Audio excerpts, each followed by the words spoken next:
Andrew McCART, IFL TV in association with MTK Global. Again, I'm here in sunny Edinburgh, Lock-in Boxing Gym. With me I've got Celtic Super Middleweight Champion. Still a Celtic Super Middleweight Champion? Still, aye. Tommy Philbin. First of all, how's things, buddy? How are you? Alright. Stay away, aye. Good stuff. Obviously you've done a wee session there, you've got a wee sweat on. You didn't look too big, which is good. It's always a bonus. I don't look too big, but I'm alright. We'll dive straight into it, mate, because obviously I know a couple of things that we've spoken on the phone about and all that, and you were meant to fight on the 24th of August, which is a week's time, Saturday. You're off the show. I don't know how much you want to talk about it and all this sort of stuff, but are you feeling better? Is everything like that?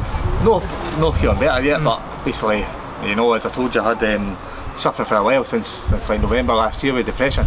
I started getting medication for it in January, but it's just getting worse and worse to the amount of medication I'm on.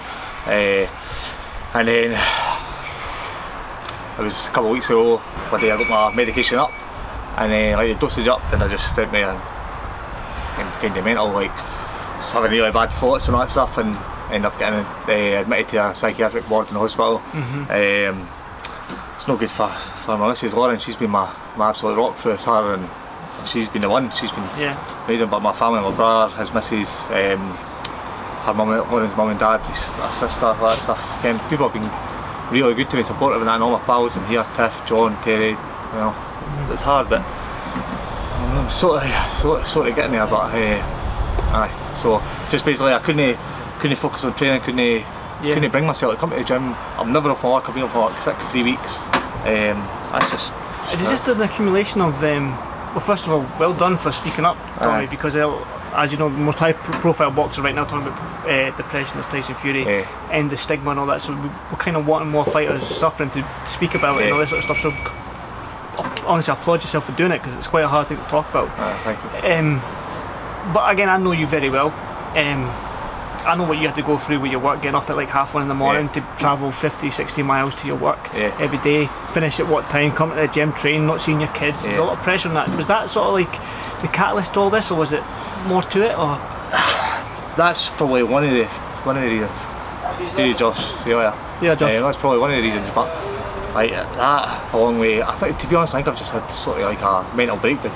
I mean, there's that, then you've like I've had people bloody letting me down. I mean, I had a fight on TV for the Gib title. I thought I was going to open doors for me. I've had bloody one fight since. You know what I mean? And so I was just by chance I got a call to fight on show, Josh's last show. 12 days notice, 11 days notice again. So, but it's that, and I just need to change a few things. So I've decided to. I'm not stepping away from boxing, but I'm not worrying about fighting. I've just got to train, try and keep fit, keep my weight down and that. Just try and get myself better. I feel better every time after I train, but it's just sometimes I can't bring myself to come to the gym, and I'm in a bad way. But I'm getting, as I say, my missus Lauren's been my rock, and she continues to fucking support me and everything. She's always supported me in everything, but this especially, I wouldn't be here if it wasn't for her. Good. Well, obviously, I know you've changed your job, but is that going to be a wee bit better? Because you're not getting up at daft o'clock in the morning anymore. Still getting up at daft o'clock. There's no daft after o'clock. It's 5 o'clock I need to get up now. Instead of whatever, like 2, 3, whatever it was. Aye. So, well, 1 on a Monday and 3 on Tuesday, Friday. It was. So it's hopefully going to be better. I then need to do 45 minutes to an hour travelling as well. So I'm hoping that when that changes. I love my job up there too, but it was just too much. Well, again, talk about the boxing side of things. You can see there's been a reshuffle in MTK Scotland. Danny Vaughan's now taking more hands-on approach. You've seen what the MTK Scotland done for Lewis. Lewis Benson, they got him a big fight over in Belfast, and McCART undercard and that.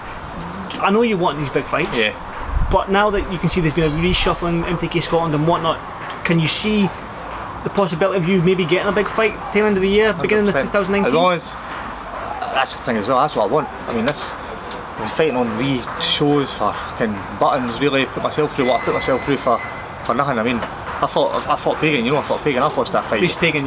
20 or 30 times over on my TV. I've still got it recorded. And there's a certain somebody, my old manager, I mean, sitting at the side of the ring. He's no got Pagan as a fighter. I'm his fighter. Pagan's no his fighter.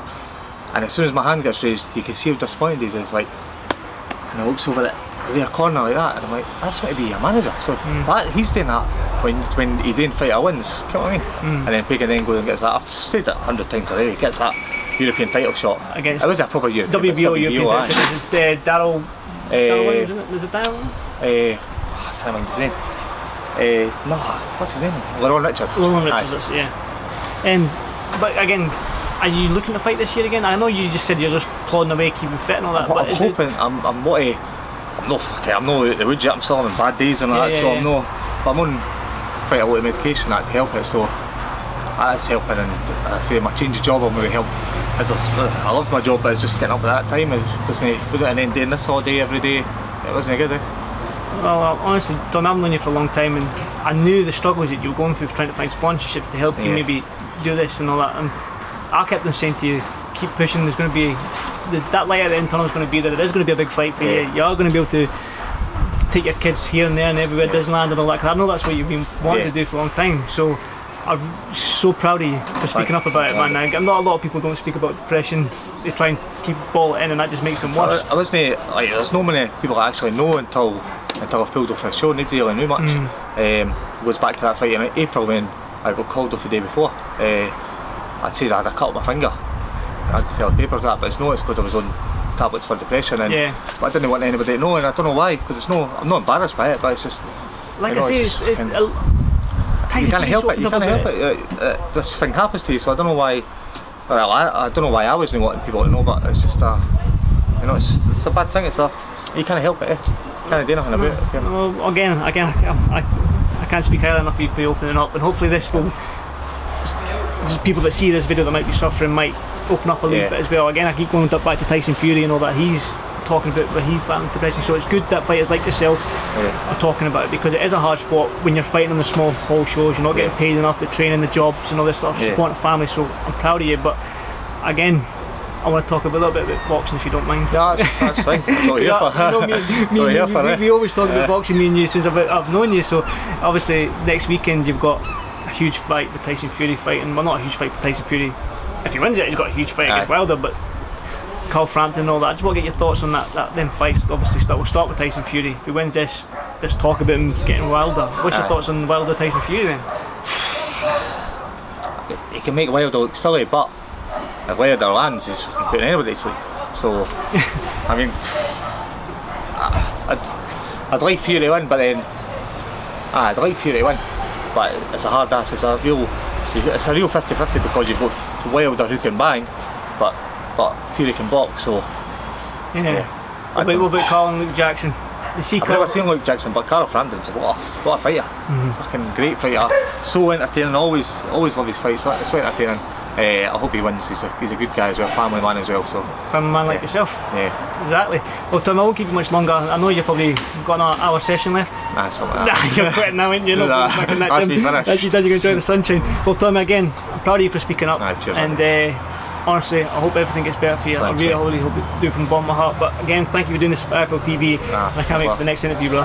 Cheers, mate. Cheers, man.